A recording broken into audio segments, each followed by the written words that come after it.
Hello, everybody, and welcome to another live stream. Thanks very much for joining me on a different day after a gap of a week on a Sunday. The live streams will be back from next week on a Saturday, and we'll run right through till November. Then there'll be a break in November. More about that a little bit later on why there'll be a break in November. So loads of people here that are regulars: Hetty, Jeffrey, Paul and Carol, and so on. Questions coming in. So let me do a couple of introductions, a little bit of housekeeping, and then we will get stuck into it. For those of you who've stumbled across this for the first time, of which there are surprisingly a large amounts of people, I'm Gary Bembridge. The channel is called Tips for Travelers. The goal is to help people have more fun and make it easier to discover, plan, and enjoy unforgettable cruise vacations. The live stream is here for people to post questions, so keep posing if you're live, loads of questions on that side or below, wherever you are, depending on your device. People watching afterwards, and there are many people who watch afterwards, which I really appreciate. You will be able to skip forward to the questions. I try and put the questions up underneath there, so as you scroll through, you can get to the question that you want. So today, basically, what we're going to do is I'm going to talk a little bit about Seabourn Ovation and just back from Seabourn Ovation, mostly focusing on the COVID on board and how the protocols work and what that meant and how I felt about that, because that I think is, of course, always of interest to people. And then we'll get stuck into any questions you've got around that. And of course, more general questions. And as I said, there's loads and loads coming in. And in Kirsty, have just joined. Good to see you again. So let me talk a little bit about Seabourn Ovation, first of all. So for those of you who don't know, I spent a week on Seabourn Ovation going around the Greek Isles. It was out of Athens to Athens. They've just actually finished a season. They've been there since about June and July. I think we were about the 13th week that they had done. Now, the way it was working in for Seabourn Ovation is they had the usual protocols that many cruise lines have. So those protocols included, first of all, fully vaccinated passengers and guests. So that was either your double dose within 14 days. Of course, if you do the Johnson & Johnson one, single dose within 14 days. So everybody had to be vaccinated. Secondly, before arriving at the ship, you had to have a full PCR test, which had to be done at least 72 hours before. And then you also had an antigen test before you boarded. Now, two things that the protocols had, which were different to some of the other cruises that I've done. I think this was about the 8th cruise I've done now since shutdown kind of ended. And first of all, and what I actually found, to be honest, a little bit unsettling at first, was no masks were required by passengers on board. Now, the reason for that is the Greek government decided to choose one of the cruise lines that was sailing around the Greek islands for a kind of a test, and Seabourn was the one that had no mask. Now, up until this cruise, they had run with no masks, and I'll come back to what happened in a second. And so that was the first protocol difference. The second protocol difference, which is not that different depending on where you're sailing, is you didn't have to go on a cruise line excursion. You could go and self-explore in the ports. And again, that's because Greece allows it. But if you're sailing in parts of the Caribbean, for example, on Seabourn, Seabourn Odyssey, I think sailing at the moment in the Caribbean, you can only go on cruise line excursions because that's the rules on the various Caribbean islands that they're calling on. And if you're sailing, for example, to Italy, so Seabourn Ovation is actually heading to Italy, and there you have to go on cruise line excursions. So that's dependent on the particular region. So anyway, what happened is, so I've actually, to be honest, felt a little bit uncomfortable being on a cruise on a mask, just because all the other 7 I've done have had masks in the area. Also, so what I should probably say is Seabourn Ovation had been sailing, it takes 600 guests. It had been sailing around 250, 300 guests on most of those sailings. Our sailing was quite a bit fuller because there were around about 100 travel agents on board as guests of Seabourn, both from the UK and from the Netherlands. So the ship was a little bit fuller. Anyway, a friend of mine who'd been on a back-to-back had said that on Friday, so one of the protocols is every single Friday before the ship returns to Athens, the government there required everybody, crew and passengers, to be tested. And up until now, there hasn't, from what I can gather, been many issues. So, however, friends of ours who are on board said that they had seen that one couple had tested positive at the end of their cruise. They had then been disembarked, and you head off to a 10-day quarantine, which is funded by the Greek government. Anyway, so we went on board. So we set sail on Saturday. On Sunday evening at dinner, a few signs things weren't quite going right, because we actually ate outside on the pool deck, and we saw the band from the club setting up, which wasn't in the program. Just after 9 o'clock, the captain came over to say that they had identified a couple of guests, he didn't say how many, that had mild symptoms of COVID and had been isolated, and their close contacts had been quarantined. So the way it works is, on ships, they have isolation cabins. So if you test positive, you go to an isolation cabin, which is in a specific area of the ship. If you're close contact, you get quarantined into your particular cabin. He didn't say how many on numbers, but he said with immediate effect, mask wearing would be required by all passengers, and that all activities scheduled in things like the theatre would be now taking place outdoors. So they cancelled the theatre show, and from then onwards, the daily program was significantly reduced to only activities outdoors. So the various production shows were either scaled back, or basically all key activities were done outdoors. However, indoors, you could still go to the bars, you couldn't sit at the bar, you could still go to the casino, for example, but you had to wear a mask. So it was actually pretty similar to the other cruises I've been on. So he then advised there would be additional testing taking place.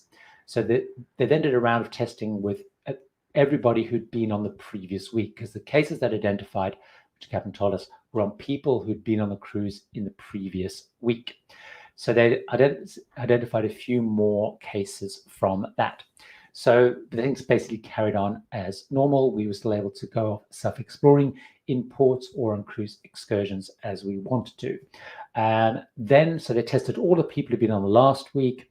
A couple of people were clearly identified, because the friends of ours I mentioned, the people 2 doors down from them, were then taken out of their cabin, taken into isolation, and the whole area was fumigated, sanitized, whatever. Basically, then what happened, then all the new arrivals were tested the next day, all the crew were tested, and we were actually tested again. So we actually had 3 tests in the end on the cruise.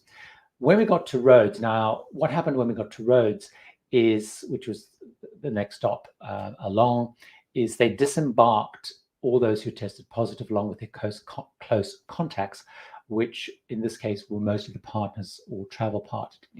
Now, the cruise line never said how many people tested positive. And actually, one of the things I would say, the lack of explicit information, of course, caused lots of kind of stories and rumors, things going around.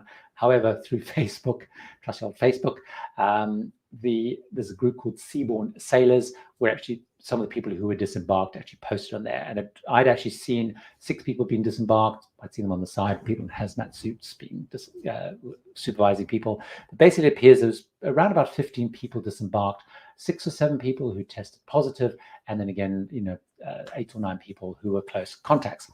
But the cruise kind of carried on, and everything kind of went on with mask wearing and so on.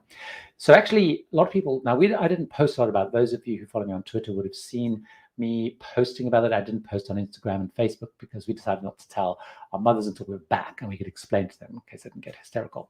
Certainly on board the ship, I was pretty relaxed. It's the second cruise I've been on since shutdown where there have been COVID cases. The advantage for me, I think now, is first of all, people are pretty sensitive if they get symptoms and report those with the constant kind of testing. Also, that the people that got ill or tested positive, most of them didn't know they had it, as we found out. And of course, luckily, none of them were particularly ill.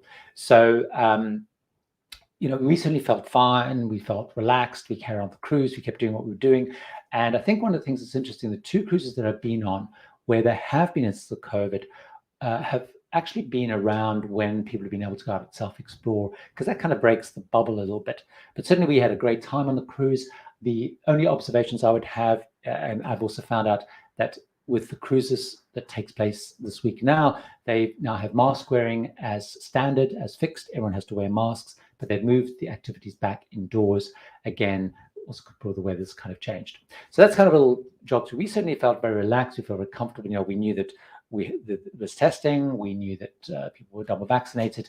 You could, on Seabourn Ovation, unlike say an MSC where there was lots of other stories of that, which I think we spoke about in the last live stream, you can actually pretty much socially distance, because there's about 500 passengers on board and the ship is pretty big, so you kind of had natural distancing, as it were. So that's the story on Seabourn Ovation. I think the thing I've really found is heading back on a cruise, people generally were pretty relaxed, even with the COVID. I think people understand that, there's protocols there, people are being tested, they're moving incredibly fast when something happens. The only criticism I think that people had is they would have liked much more explicit information. The cruise lines are very reticent to talk about numbers, and actually people saying they weren't bothered whether it was 3 or 9, or whether they would have much preferred to have had much more explicit information. So that's a quick jog through that, and maybe I'll spend too time on that. If you have any other questions, then post us. But let's get into some of the other questions as they come through. Ray, hi there, Ray. Cruise Fever did a 4-minute video on a cabin on Scarlet Lady, and the cabin and bathroom did not look impressive. We are booked in November, fingers crossed. Ray, I did see quite a lot of stuff from Cruise Fever posting. I'm not sure that they had a particularly good cruise. I saw a couple of rants on Twitter and stuff. They were concerned about a couple of things. Room had been made back into a bed, and they didn't have disembarking information. So I'm not sure they had a great cruise. But the cabins, certainly the standard balcony cabins on Virgin, are pretty compact. They are relatively small ships. The change they've made with the beds and the mattress protector, I guess it's called, but that they put on made the beds much more comfortable. The bathrooms are pretty tight and cozy. They're no tighter or cozy than, say, on Oceania, Insignia, or Azamara, but they are, the layout's a little bit clumsy. But certainly for me, I didn't think they were a massive issue, but I know a lot of people are kind of worried about them. Certainly, I wouldn't be too worried about it, but you're right. It may not be to everybody's taste, but I think they're fine. Jeffrey asking the question. Hi there, Jeffrey. How did you find the staff disposition on Seabourn? Are they welcoming and upbeat, or not so much? Certainly, one of the things I would say with Seabourn, Seabourn being that sort of like 6-star cruising, ultra luxury cruising, whatever they want to call it, the service is phenomenal on Seabourn, and that's one of the things you kind of forget, that on those cruise lines, just how good they are. You go on a Princess cruise, you've got 3,000 passengers, or in normal times, and even with the medallion stuff, service is good. But when you get onto a ship where there's almost a 1-to-1 ratio of crew to passengers, they have the time to get to know you. The thing that's a little bit spooky is when you're boarding. Mark and I boarded, and we went up to the colonnade just to get something. That was anything was open by the time we got on board. But the cruise dress you by your name when you arrive. That's slightly disconcerting. Like, how do they know your name and stuff? They've obviously been swatting up, and they're calling everybody by their name. It's not just because I'm famous. What was actually interesting, as an aside, not that I'm famous, but how many of the crew watched the channel and during shutdown, which is very interesting. I met quite a few crew came up and said, they'd watched the channel during shutdown. Hopefully they keep watching it. But anyway, as an aside, so I found the staff really, really good. What they do is the service approach on Seabourn, which is perhaps certainly different to other lines, perhaps when there's more people, is they're allowed to be a little bit more relaxed. Obviously, they're allowed to chat to you much more. They're allowed to kind of joke with you if that's what you want. So we actually struck up a lot of I wouldn't say friendships, but really strong relationships with people who are crew. But also the crew, because there's fewer passengers, they do genuinely get to know your likes and dislikes. So for example, Mark and I would go every morning to the main dining room for breakfast, and I like to have decaf coffee and skim milk, not whatever milk. But actually they had sort of got it so they'd always have a table which already had the skim milk on, decaf coffee ready, because they knew sort of what time we were coming, and they just kind of knew what you're doing, what drinks you wanted. It was, it's really, really, really, really good, a good service, and you are paying, I guess, a lot for that. So, that's definitely one thing. But definitely, service is really good. And it's interesting when I spoke to quite a few people, because I like to talk to people around what they like and what they don't like. The two things that people spoke about the most is, one, they like the fact that it's a smaller ship, so it's a maximum of 600 passengers. So they like the size of the ship, the fact that because it's smaller, you go to slightly more unusual or out of the way or less cramped and busy ports. But the crew, they all spoke about the crew as being a key factor why they come back. And they like the slightly more informal things. So it's interesting to talk to a lot of people that like, say, Silversea, for example. A lot of people liked the slightly more relaxed approach on Seabourn. Hope that answers your question. So Barry is asking a very topical question. We have a transatlantic on Regal Princess called Everglades on the 3rd of November 2021. Any news about when the US administration and or the CDC will reveal details about allowing UK residents in with Astra jabs? So Barry, I guess there's two critical points from them. So I'm not sure whether I'm guessing you're a UK person because you're asking that question on the jabs. There's two big outstanding issues, potentially three, but let's say there's really two. One of which, of course, we still do not know what date the US is going to allow in UK, EU, and so on visitors. They said early November, but they have not announced the date. And I saw even some interviews with Grant Shapps, or Schnapp, I can't pronounce his name correctly, but Shapps or Snaps. He was the Transport Secretary in some interviews just before the weekend when he announced the changes to the red countries, that they have no date from the administration. And there is lots of now speculation will go back to being later in November or early November. So that's a really critical thing. And I guess the cruise lines are going to need to know soon, because some of them had cancelled, as you probably know, Barry. Some of the cruise lines had cancelled all UK and EU people off their transatlantics because of the uncertainty of that. And of course, people were optimistic. So that's the first one. Will they be announced in time for the transatlantics to leave with UK and EU passengers with confidence? And I'm sure we will know by then. So but that is still one unresolved issue, because linked to that, we're assuming that ships are included in the flying in approach. Because if you remember, or if you noted, at the time it was announced, the announcement specifically spoke about people flying into the US. It excluded people crossing the border, driving or whatever. It made no reference to cruise ships. I think the general assumption is that it's going to apply to cruise ships because they can do all the things that they like to require. In terms of your question on the AstraZeneca jabs, again, the formal announcement for that, I guess, specifically related to the UK will be part of the announcement. However, on the CDC site, if you look at the CDC site, when they talk about their various entry requirements, they do talk about very specific vaccines with a little asterisk. And actually, if you go to the asterisks, they do talk about actually accepting any vaccines that are WHO, World Health Organization approved, of which, of course, the AstraZeneca one is approved. So actually, within the small print, if you like, it is actually already, the AstraZeneca is included. The question, of course, is around mixed doses and not mixed doses, which is a whole other topic. So certainly, it would appear the CDC have already conceded that one, but the formal part of that, because they also said when they announced this change that they would defer to the CDC in terms of the vaccines. But I think I would say, based on the fact that it's already buried in there, I think you should be pretty confident, and hopefully that they will be announcing soon. Hopefully announcing very soon the dates, which will be good. I guess there's going to be a lot of pressure on them because airlines are kind of scheduling stuff and selling stuff. So as well as, of course, these transatlantics. Sue is asked a question: where did you go to the Caribbean on Ventura in January? Can you see it happening? Sue, my understanding, certainly, Pina are pretty bullish about going. And the key thing I would say, Sue, is keep a track on when Ventura is due to cross. A very good site where I monitor ship movements is called Marine Traffic.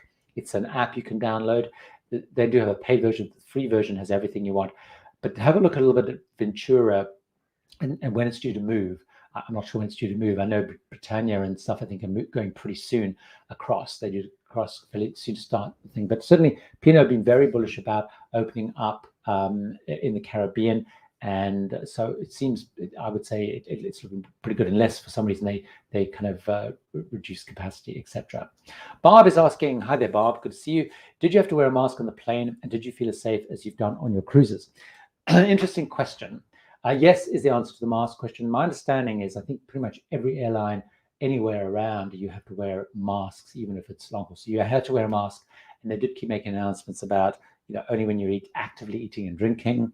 So some people did the old tin of Pringles, dragging it out. We didn't have that. I didn't see it on my flight, but someone on the cruise came on the flight afterwards had. And you have to wear it in the terminal as well.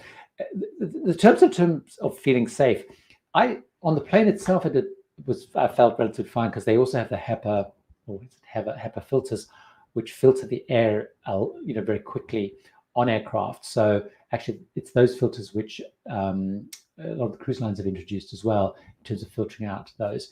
And you're sitting facing forwards. The part that's kind of crazy is they have these rules around, checking in by group, boarding by group, wearing masks. But they then proceeded on one of the trips on both in Athens and when we got to Heathrow, is then pile everybody onto a bus. So you're then sitting in the bus with people kind of in your face. So that made me feel a little bit less comfortable.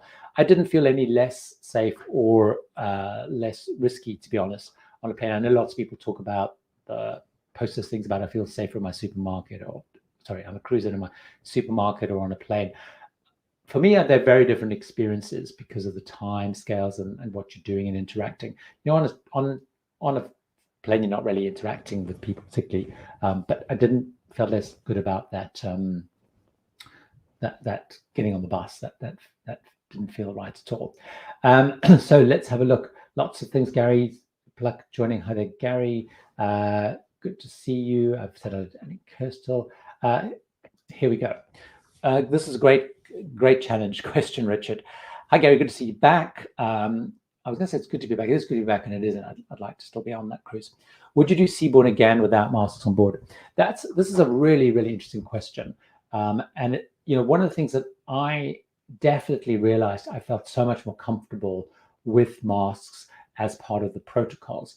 And I'm thinking sort of ahead a little bit, because I've been thinking about this question as well. I felt really uncomfortable. Now, of course, I could have worn a mask, but as we know, masks are about other people kind of wearing masks. And so to sort of answer your question, the first thing I did was looked at the protocols for my November cruise. So I mentioned earlier there'll be a gap in November. So the good news is it looks like it's probably about 90%, 95% sure that my Antarctica trip is going to happen in November. Now the various red countries are lifted. We're just waiting for Ecuador. I keep saying Ecuador. It's Uruguay to formally open. They're indicating they're going to open to travelers from November. They haven't formally announced it yet because my cruise starts in Uruguay, ends in Argentina. So it's just ironing those up. But anyway, one of the first things I did was went to look again at the Ponant protocols and was kind of very relieved to see that masks were part of it. Now, I'm not one of those people who, worry about the mask wearing thing. I'm still wearing masks in supermarkets and stuff, even though you don't have to within the UK. So I certainly, for my next few masks, would absolutely, utterly feel much more comfortable going on a cruise line, which as part of the protocols has masks. Just also partly, I guess, from the experience with Seabourn, it just felt like, it's a lot of people like not having to wear masks. To be honest, a lot of people going on cruises, the people we spoke to, when the mask came in, they're like, oh, we have to wear masks now. But we shouldn't, but people got on with it. So I personally, certainly my cruises heading ahead, I would definitely be much happier. Would I cancel a cruise? It's something I'm thinking about. So in November, I've got this Ponant cruise, which has a mask, which I'm very pleased about. It has all the usual vaccinated and testing and all that stuff, distancing and so on. It's sailing much emptier than it normally would do, even though on Antarctica it is. But then I'm looking now at my January cruise with Holland America, which is on the New Staten Dam in the Caribbean, and I'm still waiting to verify those protocols, what they're going to be doing in those protocols. At the moment, Holland America protocols include masks. So certainly I would feel more comfortable. It just feels at this stage, particularly with the Delta variant, just having that little extra, that felt to me like the 2-week links in Seabourn was the self-touring, because obviously you can do, catch whatever, get exposed without touring. But the mask, I felt was almost one that I'd rather, the self-touring I love, and I'd love them to keep that and do the mask. So it may be a bit of a ram. One would hope that asks that. Good to see Joe. I saw Joe is here live. Joe is usually the watch after crew. It's great that you're here live, and I think you can't say for all, but certainly. Will Pinot put you? Here's a good question. A lot of people got very, very exercised, if that's the word, when they heard that the guests were disembarked when you test positive. The answer to this is yes, Sue. It's almost certainly that you will be put ashore if you test positive. Now, it depends a little bit where you're sailing.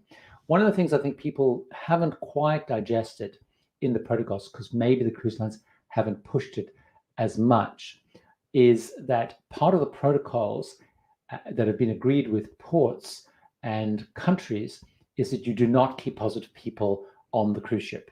Positive people are removed from the cruise ship as soon as they possibly can be, and that may depend on a port where they've got an agreed quarantine. So, for example, in Rhodes, it was actually the Sheraton Hotel which had some isolation and quarantining capability, which I guess has been pre-agreed with the Greek government. And that's actually a Greek government control thing. But every single region, every single cruise line, pretty much the protocol now is if people test positive, they are removed from the ship at the next port or the agreed port, and they go into whatever's been agreed as quarantining. So, for example, in Greece, as in most places, it's 10 days, and you aren't allowed to leave in that quarantining until you consistently test negative. So the ships do not keep people on board. So double check the region you're going to or whatever. But I think through the experiences in the run up to the pandemic, keeping people on board is seen as a bad idea. Bad idea both if they develop medically, and they need hospital care, which of course hopefully with vaccines is much less likely. You need to have them on land so they can get the medical attention that may develop, and also you don't want to keep positive people on the ship. You want to get them off. I don't know the specific arrangements with P&O that they have when they head to the Caribbean, but that's extremely likely will be the case. You'll notice that most cruise lines very explicitly say you need to have COVID cover, which covers both medical and quarantining. Now, in most cases, the cruise line covers them, or the local territory covers quarantine, but you'll find most cruise lines, that's what they're asking for. And it is within the protocols. So just to give an example, I would mention another cruise I was on where someone had tested positive. That was on Celebrity. It happened on my cruise. It happened on the cruise afterwards. The guests who tested positive were disembarked at the next port, and they went into land-based quarantine. So, but double check and clarify both with the itinerary you're on, the country you're on, with the cruise line, and what specifically happens. Obviously, ask around cost now. You'll find in the various protocols, particularly the ones that happen in the US, in the Caribbean, the cruise line very explicitly said that they would be covering the cost, and also covering the cost of getting you home as well. So, but really important to understand both what the cruise line's doing and what the various stuff says. David's here. Good to see you, David. A couple of people talking about heading off to Anthem of the Seas on Tuesday. So that's great, and be great to see how you get on with that. So a couple of people asking, Paul and Carol asking, did Mark enjoy Seabourn more than Cunard? And Tina asking the same question. Gary, have you converted your partner to Seabourn, or is it still Cunard all the way for him? Welcome back. We missed you. Oh, that's very nice. Thank you very, very, very much. So answering the question that Paul and Carol got and Tina have got, did Mark enjoy Seabourn more than Cunard? And probably even bigger question, have you converted him? So it's very interesting. This was the second Seabourn cruise that Mark had done. We did quite a long time ago. We did Seabourn Sojourn, which he liked. But I would say he is very close to either having Seabourn as part of his portfolio of cruise lines, or maybe even defecting. He will not make the decision on that until we do our next trip on Cunard, which is in May, where we're doing a Queensbrook crossing on Queen Mary 2 from Southampton to New York. But he did look at it in a very different light. And he appreciated, I think, Seabourn much more than he expected to. I think this acknowledgement you're paying, though, the balance still is you're pretty much paying the same price. So if you're paying a Queen's Grill cabin, you do get a much bigger cabin than you would get for the same price on Seabourn. It's the cabin's a really good size, but it's not a Q6 size bed. It's pretty expensive. He thought he would miss the big shows. In reality, we didn't really have any shows, but he's worried about the shows, and even particularly on a longer cruise, which obviously you would get on kind of bigger shows.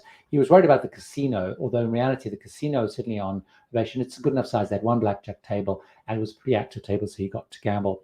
I must say, actually, I enjoyed the casino much less because the machines were rubbish compared to, say, Princess or the other ships. So he enjoyed Seabourn a lot. Did he enjoy it more than Cunard? I would say he was coming away saying at least as he enjoyed it as much. The question is, have I converted him? Now, the big tip, Tina, was very interesting because I've been trying to sell Mark. The idea is we want to do a world cruise at some point in time. Now, we had originally planned to do it in 2023, but now with he's changed jobs and also with the pandemic and blah, blah, blah, blah. So I'm not sure when we're going to do that. Maybe it's 24, maybe it's 25. But we want to do a full world cruise. We've done 7 weeks of one before. And here it was very much, it was Cunard or nothing.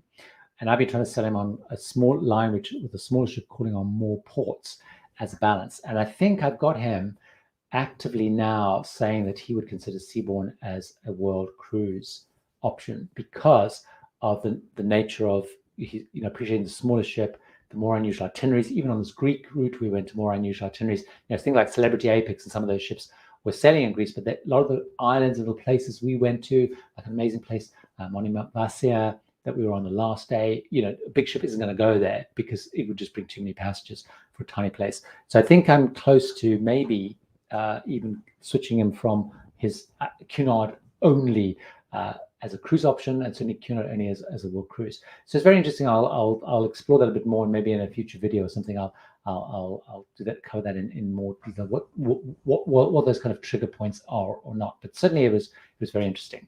Heather asked the question: did you wear your mask anyway on your Seabourn cruise? I wouldn't feel comfortable no one wearing masks. Heather, for that first day, we didn't. I kept going out like, just tap that. Masks, I didn't, but was actually really cautious in terms of very aware of space and stuff and sort of kind of avoiding people. So I didn't. We did, when you go on land, by the way, you had to wear masks because in Greece, there are very strict rules still on masks inside, inside venues. You had to wear it on the tender.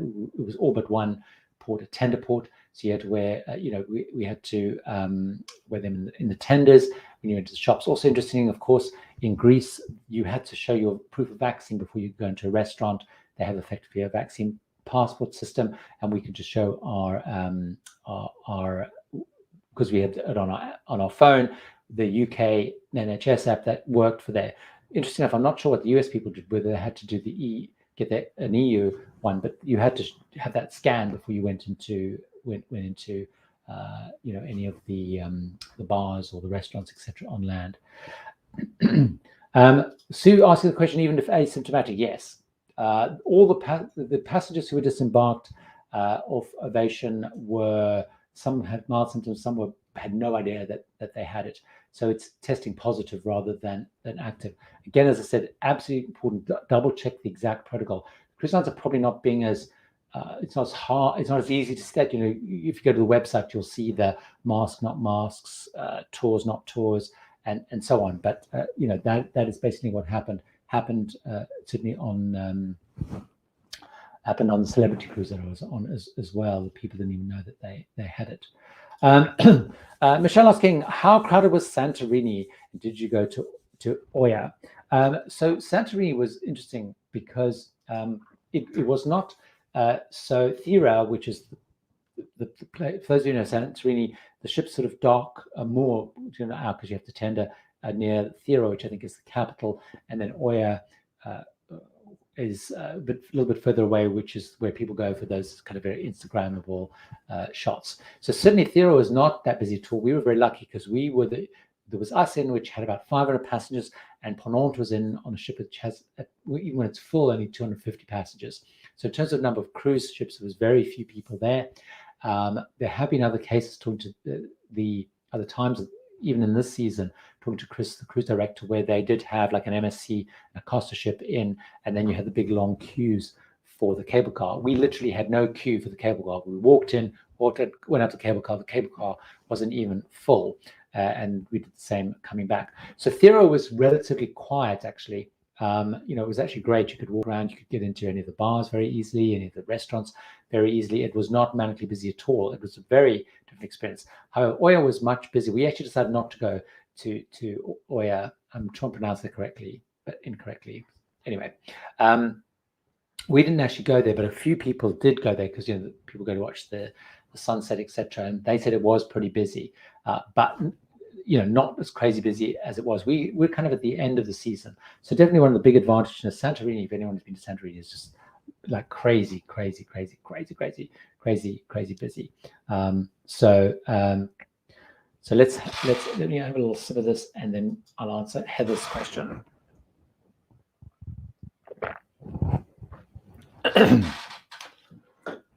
So Heather's asking a key question around, when do you get refunds and don't you get refunds? So would you have been allowed to cancel and get a refund when you got to the ship if you weren't comfortable with the no mask policy? Heather, I don't think you would have been able to at that point, because they did make it clear in all the pre-material stuff that these sailings had a no mask. So I did go knowing that there was a no mask policy, and there was I went anyway, knowing there was a no mask policy and stuff. So I don't know that you would have been able to when you got to the ship, because that would have been known, the same as they introduced a mask policy now. And I don't know whether you could have asked for a refund. What I do know is a number of people, because they were worried about just generally it happening, had looked to cancel some cruises on Ovation, a couple out, and they were able to I think get future cruise credit or move to another cruise. But I think Heather raises a really important point, is around protocols and understanding when you book what you can and cannot get refunds for. Now, the cruise lines generally are being pretty flexible.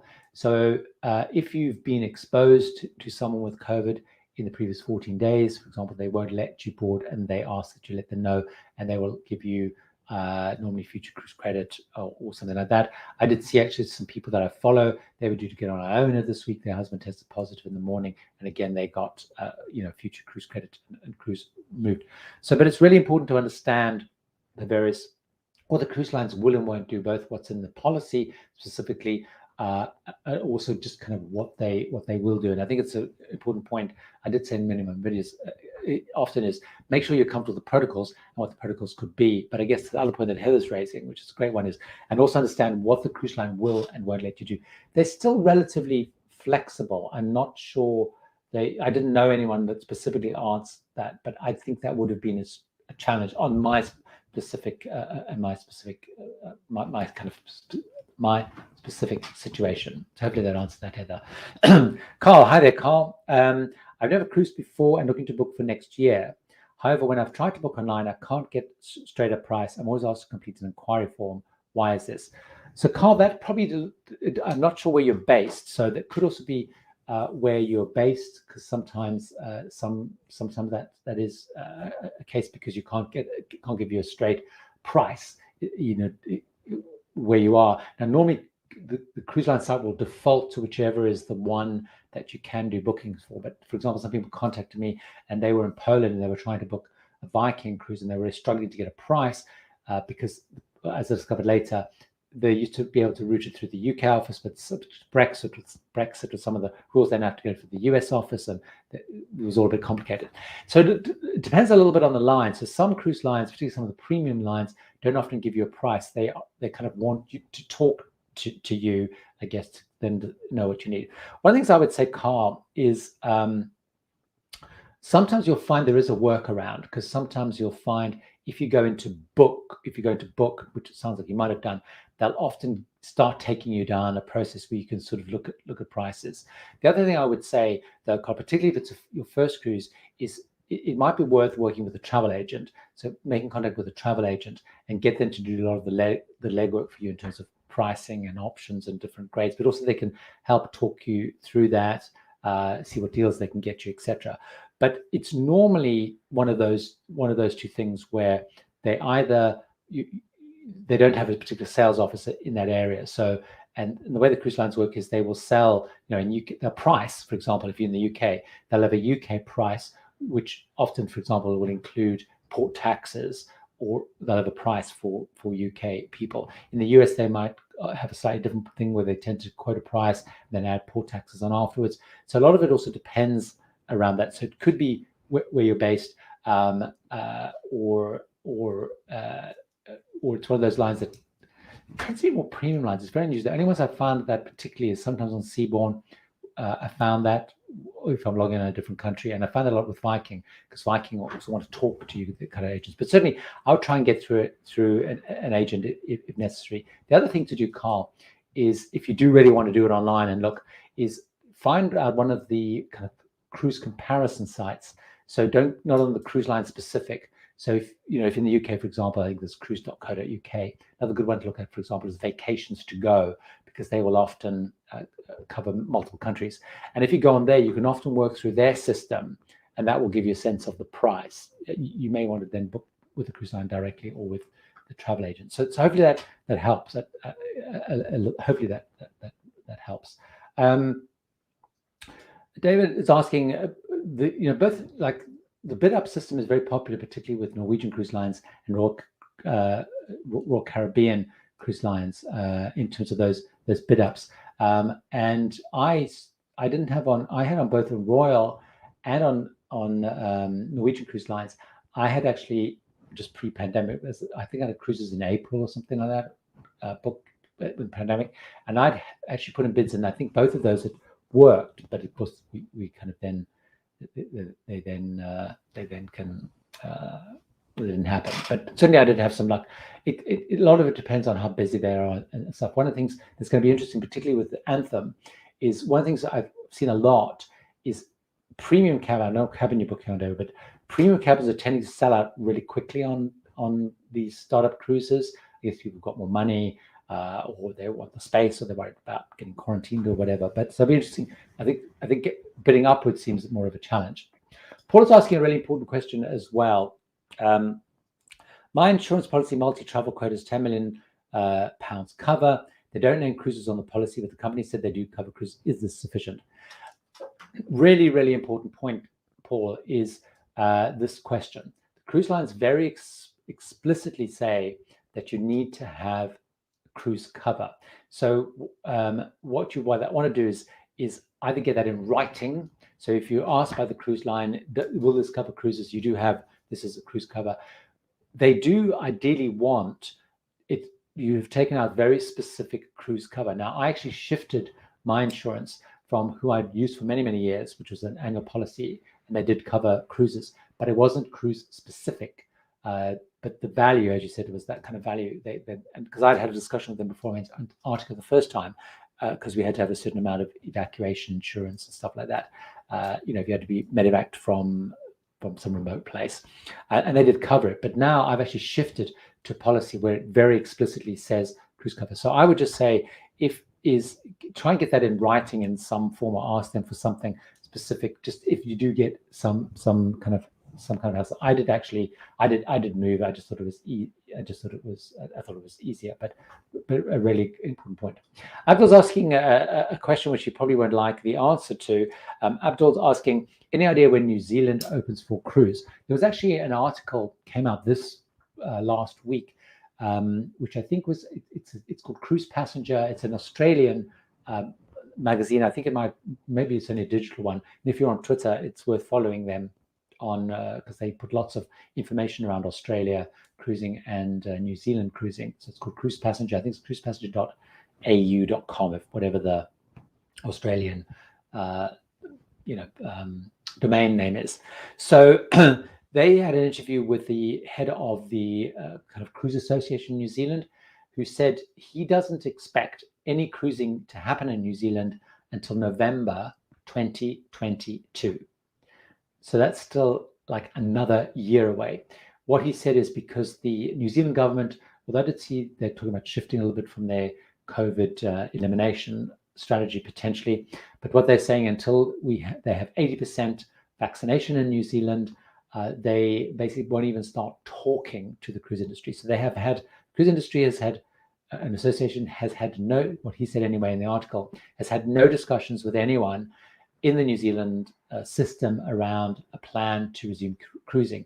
And as you probably might have seen, that also seems to be the case in Australia, where we've now seen Carnival and other lines now basically postponing right through into February. So 2 years of cruising cancelled because the summer season is pretty much going to be a no-go.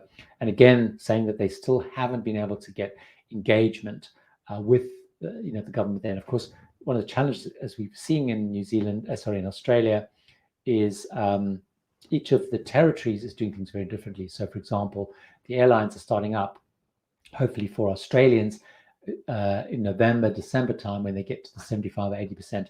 vaccination level, but they're only pretty much flying long haul out of New South Wales because that territory is allowing it. And Qantas have had to move their non-stop flight from London to Australia, which went into Perth, which we've done a few times because we used to go to Australia for Christmas and we do that direct route. They're moving that to Darwin because Western Australia is not letting that happen. So the problem they have with cruises is you've pretty much got maybe New South Wales saying we're prepared to do cruising, but you can't really cruise very far in New South Wales. Other territories not. New Zealand saying they're not going to let cruising happen. So the short answer to the question is the New Zealand Cruise Association saying November 2022. I saw a question on Morella, which kind of suddenly just went and let me go back. Sorry, I just went whizzing through. So I just saw here a super chat. Thank you very much, Swanblood. Any experience in a Viking owner suite? We booked an owner suite on Viking Venus next week. We're low-key folks, but understand butters take pride in the jobs and like to be busy. Ideas welcome. So very nice indeed. So in terms of the owner suite, I haven't been in the owner suite. I haven't seen an owner suite because when I was on Viking Venus, it was booked out. I stayed in an explorer suite, which is just the one underneath that, if you like, not physically underneath that.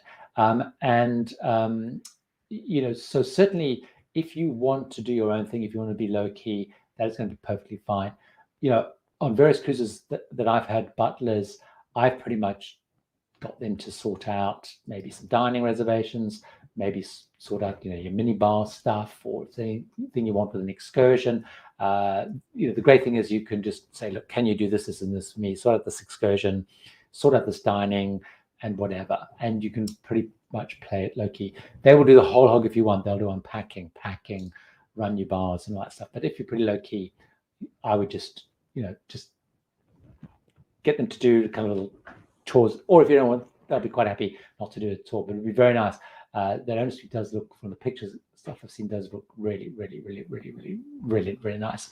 And it's a nice little location away from everybody. So that would be great.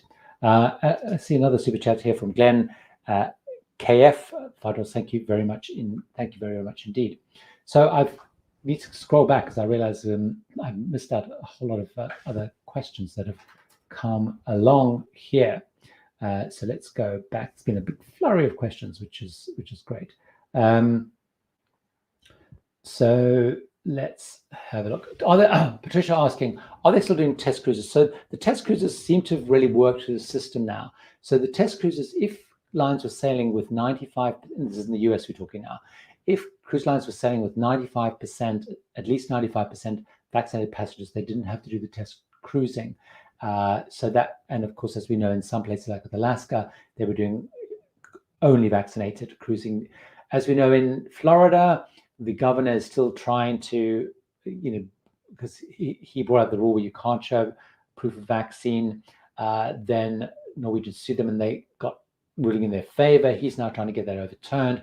And that's going, but at the moment, because the vaccinated cruises like Norwegian is only accepting people with vaccines. Very interesting is we've also seen, so sorry, it's a long way to answer your question, but it's kind of linked to it. So no, the short answer is no. Those lines that we're doing that have kind of gone through the system, they're pretty much coming in now with vaccinated or 95% vaccinated cruises or all vaccinated cruises. What's very interesting though is looking into next year, a lot of them, the brochures and things that I get, all of them are selling cruises on the basis of vaccinated guests. So when I got back, I got one from Oceania, and all their protocols. They're talking 22, 23 cruises. In their protocols, it talks about vaccinated passengers. Canada have just brought in a ruling which says that if you want to go on a plane, a train, or a cruise ship, you have to be vaccinated. So very interesting. Again, all the cruises to Alaska this year were vaccinated cruises. Sailing out of Seattle. If they do start going via Canada, there's a strong suggestion that they'll all have to be vaccinated cruises as well. So slight little bit of a diversion. Gary's asking me, any plans to book on the new Ocean Vista? I would like to book on the Ocean Vista. It looks it looks really incredible.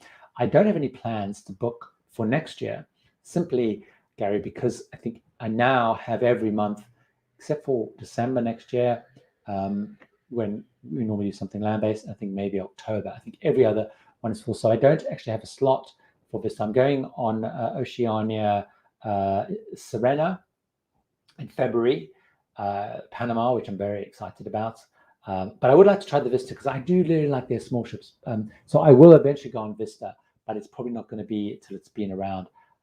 It's been been around a while. Lisa, Mum, do any of your fans like small ship liners? I mean, a lot of people are not surprising on Seabourn that like smaller ships. So let's have a look. Kathleen was making a comment, I think, on the point that I was making a little bit earlier about the lack of information. And I think you're right.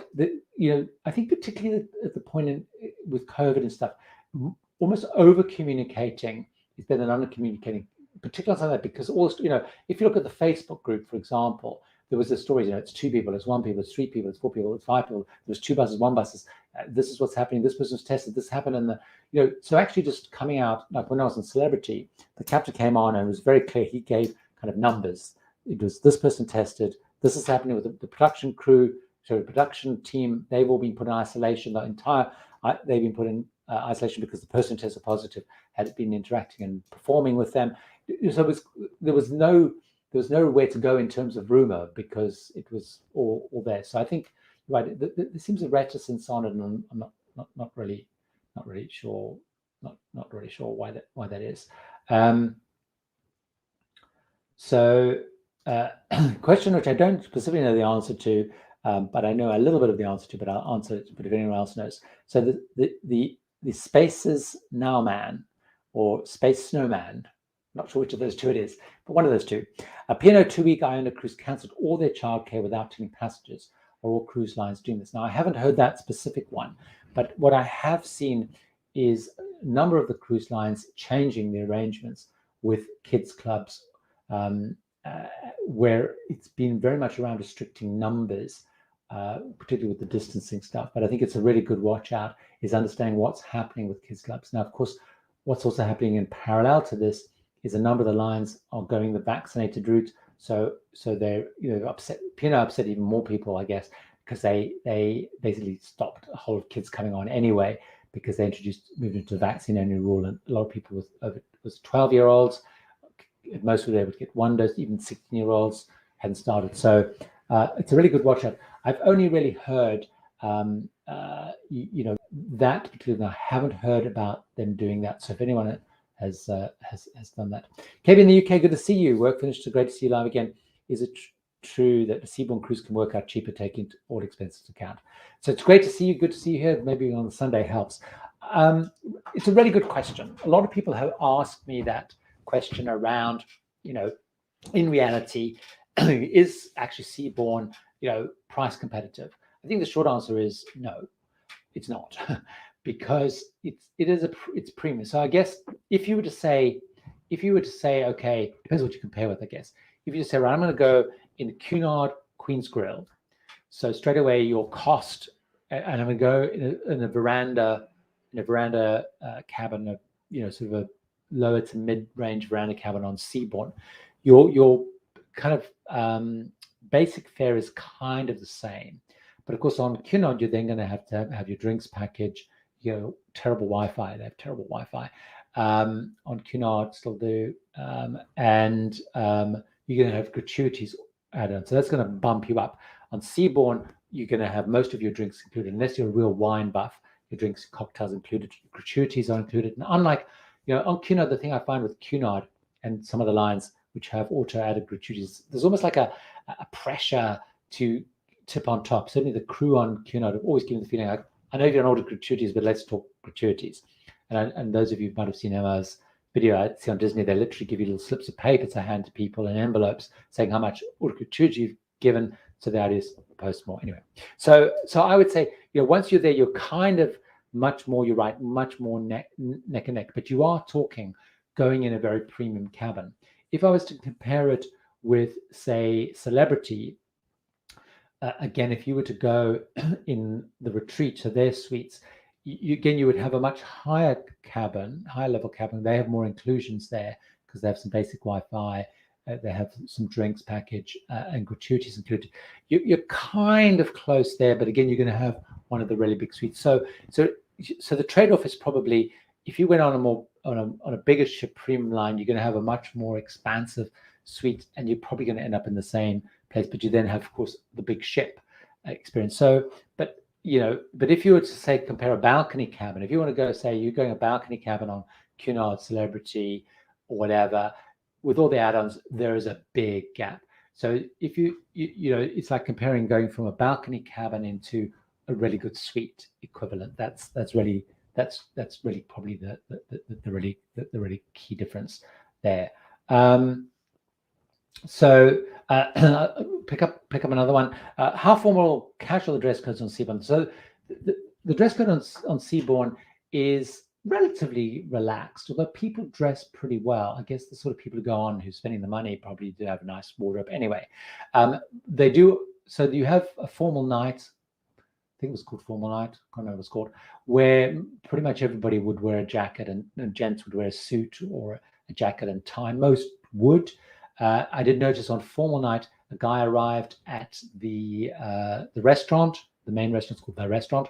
He didn't have a jacket on. They got him a jacket, made him put on a jacket before they were shown to a table. So there is an expectation that you wear a jacket and tie in the main dining room. On the other nights, smart casual nights, they asked like no jeans. They asked ideally for a collared long sleeve shirt, but people were in sort of short sleeve collared shirts. So it was much more variable. So it wasn't strict like, say, a Cunard or whatever. It was, it's kind of smartish. People generally dress pretty smartly, I would say, but it is relatively relaxed. It's no more stuffy than, say, if you go to an Oceania or Azamara kind of thing. Kenneth asking, hi from Atlanta. When is the best time to book for the best pricing? Love the channel. Looking forward to your repositioning versus transatlantic update. You mentioned that's a good point. I need to get working on that one, and I will actually write that down because I'm also got to remind myself. So the best time to book, the two best times for booking, Kenneth, are either when stuff comes on sale. So you'll find often when lines launch their itineraries, their new itineraries, they will have all sorts of kind of incentives to encourage people to book. It might be if you're flying, it might be flights or upgrades. It might be a higher grade. It might be throwing in gratuities, drinks packages, whatever it is. So that's normally a good price because they obviously want to get people hooked in. As I always say, track that price. If it goes down, you tend to have the ability to ask for that, to be reflected, brought down. And the other time to book is after 90 days. So it depends on the cruise line. So when final balances are due, so if it's 90 days or 60 days, 90 days is more the norm. The cruise line then looks at all the inventory they've got left, how many people do we need to fill, and they may start doing more incentives or promotions. So for example, we booked our Seabourn cruise only 3 or 4 weeks before we went, and we got like business class flights, transfers, and something else I can't remember included, where people who'd booked maybe 3 months before hadn't got that. They had to pay for their flights, or they got economy flights and they had to pay for transfers and stuff like that. So those are the two really absolutely critical times.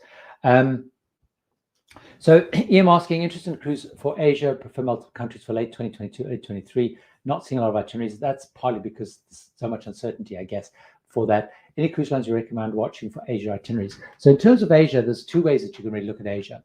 Is many of the cruise lines head into Asia as part of their world cruises. So you're really talking about February, March time, where you'll see a lot of the lines, Princess, Cunard, Seabourn, Silver Sea, all those that do those trips will have an Asia leg. So it's really worth looking at that time period, and you're going to have lots and lots of those parts of legs of the kind of the world voyages. I think the key decision you then have to make is, do you want to go very port intensive small ports? So then you want to look at smaller ships, your Oceanias, your Azamaras, or the premium side, Seabourn, Silver Sea, Regent, those kind of things.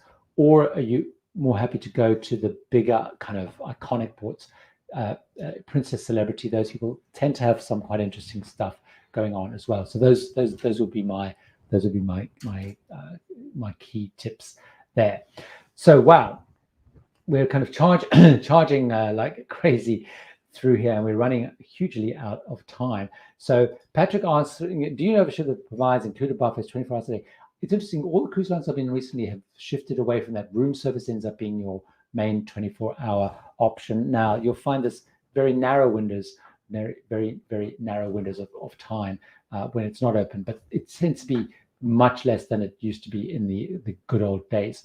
So we've kind of jogged through loads of time. I'm trying to see if there's any big questions that I can kind of answer. I think I've covered most of those. So thanks again for joining me. It's been really fantastic.